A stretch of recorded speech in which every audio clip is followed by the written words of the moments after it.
The following is a presentation of ShedX. ShedX, ideas worth time sharing. Comedy.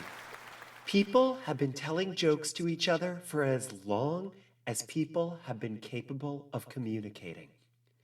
We can all think of a favorite comedian. Steve Martin, Mel Brooks, that snowman from Muppet Family Christmas. We can all remember a time that a comedian healed our hearts with laughter, the greatest gift of all. But what's interesting to me as a scholar of comedy is that comedy is often no laughing matter. Comedy shows us so much rawness, so much awareness, so much veracity. Take the court jester, the only one who could tell the king the truth. Or William Shakespeare, the English language's greatest wordsmith, who developed a mastery of comedic, punning wordplay. And of course, in more modern times, brilliant commentary of folks like George Carlin, who could point out the hypocrisies of society in ways no one else could. But most historians agree that the finest comedians, the most inspiring and incisive of all, are the talking houses from season 1 of The Muppet Show. Debuting in 1976, these four masterminds of witticism were regular fixtures on season 1 of The Muppet Show, and their exquisitely crafted jokes should have made them the breakout humorists of the program. Yet the talking houses didn't continue past season 1, and in fact have never returned to the world of the Muppets. Instead, another season 1 addition, the Fozzie Bear, became the show's primary comedian, and the talking houses faded into relative obscurity.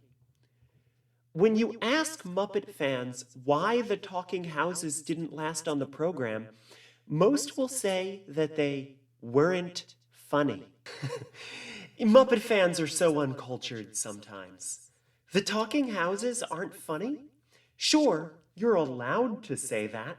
Muppet Land is a free country. But I, comedy scholar Becca Petunia, would argue that folks who do not find them funny are reacting to the fact that their humor is too sophisticated, not suitable for the Philistines who tuned in to see a frog tap dance. Comedy, like all arts, must be learned. And that means that sometimes the funniest jokes are the hardest to recognize at first. This also explains a theorem I have developed, which I have dubbed Petunia's principle. Petunia's principle suggests that the best way to make a joke funnier is to explain it thoroughly. After all, when a joke is explained to you, you understand the beauty of its construction. That's why I'm here today to explain the predominant structure of talking house jokes to you all. Because if you know how these subtle, wry jokes work, you can make jokes like the talking houses yourself, and their legacy will continue on. So let's start with an example. There is a house that says, "My mother is very religious."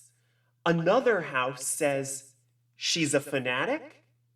House number 1 says, "No, she's a church."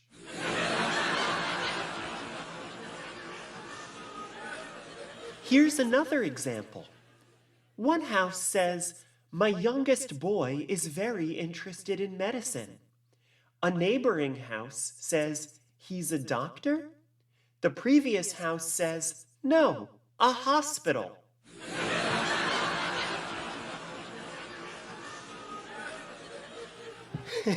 I know, most of you Shed regulars understand why these jokes are so brilliant.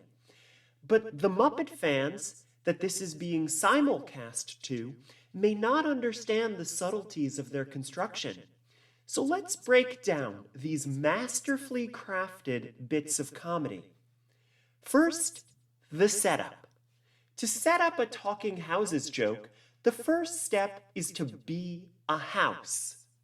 Now, that part is easy for a talking house, but it is true that less than 10% of Americans are sentient talking houses. So, admittedly, this requires some effort on the part of human beings. It helps to say, so, for this joke to work, you must know that I am a talking house. Alternatively, you can use a puppet of a talking house, as puppeteers John Lovelady, Jerry Nelson, Frank Oz, and Aaron Oskar were known to do in the 1970s using puppets designed by Michael K. Frith.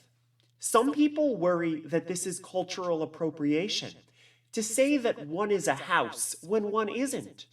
However, I have spoken to so many talking houses who say they encourage spreading their humor in any way possible. So you're fine. It is within talking house tradition to share, to be welcoming. So please, start your jokes by clearly establishing that you are a house, if you're not one, or that the line of dialogue you're about to say is being delivered by a house. Now, the next step is to name a relative. Doing so is essential because relatives are, in a word, relatable. Not everyone can identify with being a sentient house capable of trading sly asides with their neighbors. Sometimes it's difficult to see oneself in a talking house. Or, I mean, it's easy to see yourself inside of a house, like in a living room or a foyer, assuming those rooms have mirrors in them, but it can be harder to imagine yourself as a talking house. But everyone has relatives.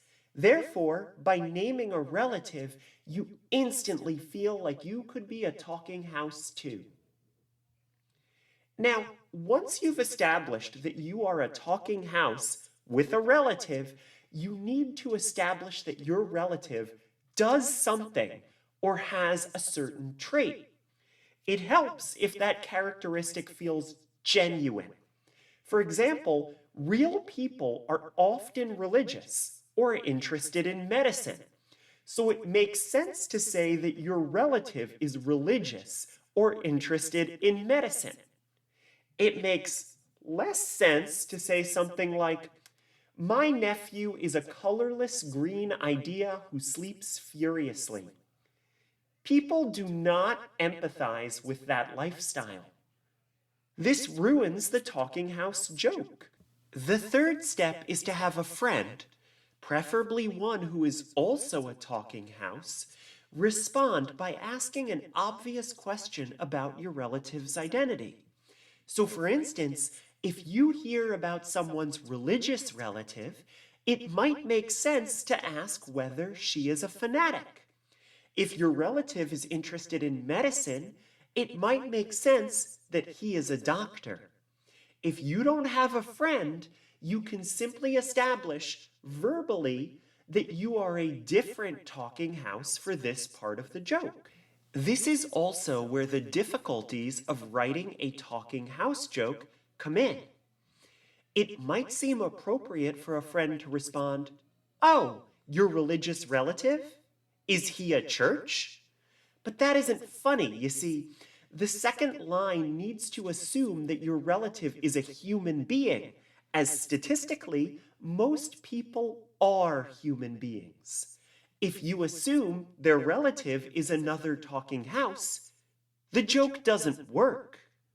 For instance, the first house says, my third cousin, twice removed, is very interested in getting clean. The second house says, oh, are they a bathhouse? Then the house that was previously speaking says, yes, they are a bathhouse. That isn't funny.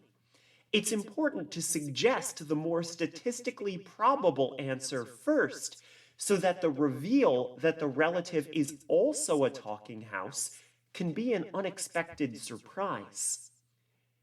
Now, you might think that if the first step is to establish that you are a talking house, It is actually more logical that your relative would also be a talking house.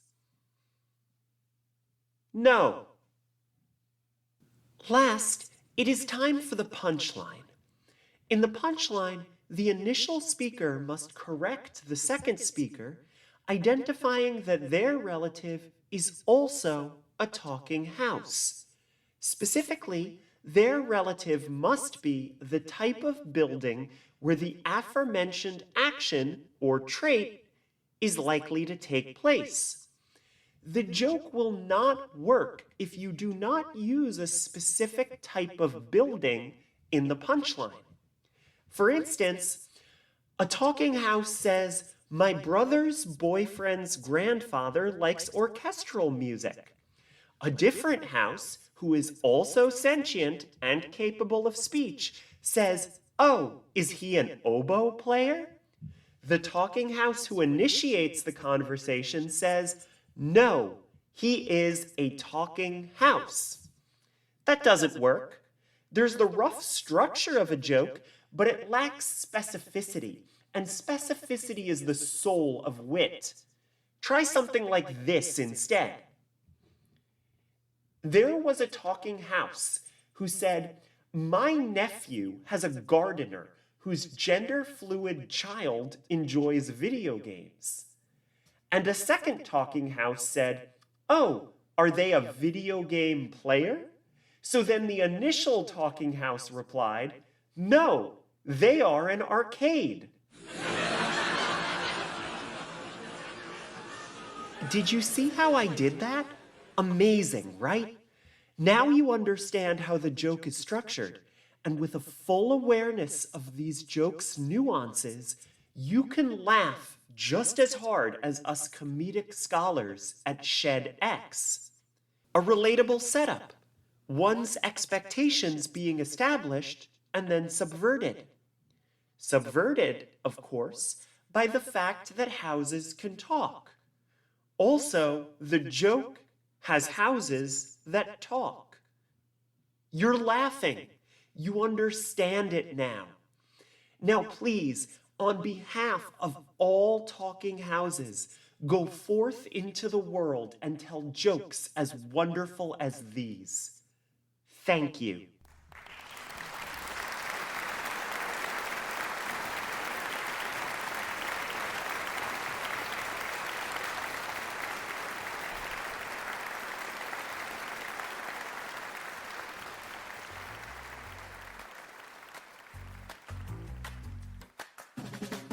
"70 Years, 70 Muppets, More Muppets Please" is a Muppet fan podcast presented by toughpigs.com.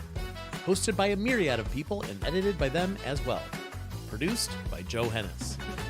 The Muppets 70 logo is used with permission by the Muppet Studio, with thanks to Danny Iglesias, Frank Reifschneider, and Lee Slaughter.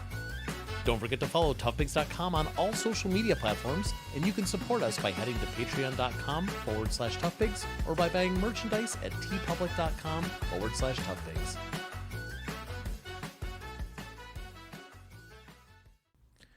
Hi, Becca. I'm going to give you a few options, so use whichever of these you hate the least. The following is a presentation of Shed X. Shed X, ideas worth time sharing. And now here's one as Batman. Rachel, this is a following presentation of Shed X. Shed X, ideas worth time sharing.